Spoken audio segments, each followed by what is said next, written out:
Hello friends, welcome in organic पाठशाला। Organic पाठशाला फिर दोबारा लेके आए आपके लिए बेहतरीन तरीके से वीडियो तैयार करके। क्लास 11th है इकोनॉमिक्स स्टैट्स और चैप्टर 4th है ऑर्गेनाइजेशन ऑफ डाटा। ये वीडियो पार्ट सेकंड है। इससे पहले हमने ऑर्गेनाइजेशन ऑफ डाटा की फर्स्ट वीडियो तैयार की थी, अब ये सेकंड है ऑर्गेनाइजेशन ऑफ डाटा की। ऑर्गेनाइजेशन ऑफ डाटा क्या होता है? इसमें क्लासिफिकेशन किया जाता है डाटा को ग्रुप्स के हिसाब से, उनके सेक्शंस के हिसाब से, सब सेक्शंस के हिसाब से। Now requisite of goods classification mean good classification के क्या चाहिए? Suitability the classification should confirm to objective of the inquiry. Means classification क्या है? पहले सूटेबल होना चाहिए कि जो हम इंक्वायरी कर रहे हैं, ठीक है, वो ऑब्जेक्टिव के हिसाब से है। The classification should confirm to object of an inquiry. Means क्या, इंक्वायरी का जो पर्पस है वो पता चलना चाहिए। Then unambiguous the classification should not lead to any confusion. Mean जो क्लासिफिकेशन है, ठीक है, जो क्लासिफिकेशन किया गया डाटास को जो है वो कन्फ्यूजन क्रिएट ना करें। Then exhaustiveness classification should be exhaustive that every unit of the series should find place in one group और another.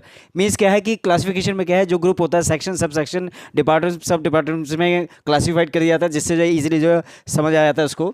Then flexibility a good classification should be capable of being adjusted according to the change. Good classification वो होता है जो capable होता है कि अपने आप ही एडजस्ट कर दिया जाता है according to change situation and condition. Then mutually exclusive the classes must not overlap so that observed value belongs to one and only one of the classes। Means का ओवरलैप नहीं होना चाहिए और जो वैल्यूज़ है वो एक दूसरे से रिलेटेड होने चाहिए। जिस ग्रुप की है वो एक ही ग्रुप में होने चाहिए। Then homogeneity a classification is said to be the homogeneous if similar items are placed in a class. Means क्या है, क्लासिफिकेशन के अंदर होमोजीनियस जब कहा जाएगा, एक सेक्शंस के डाटा जो है, एक ग्रुप के डाटा जो है एक ही में होंगे और दूसरे ग्रुप के जो डाटा वो दूसरे में होंगे, सब सेक्शंस में होंगे। Now methods of classification. Methods of classification क्या होता है? देखिए, फर्स्ट है geographical classification, second chronological classification, third qualitative classification, fourth quantitative numerical classification.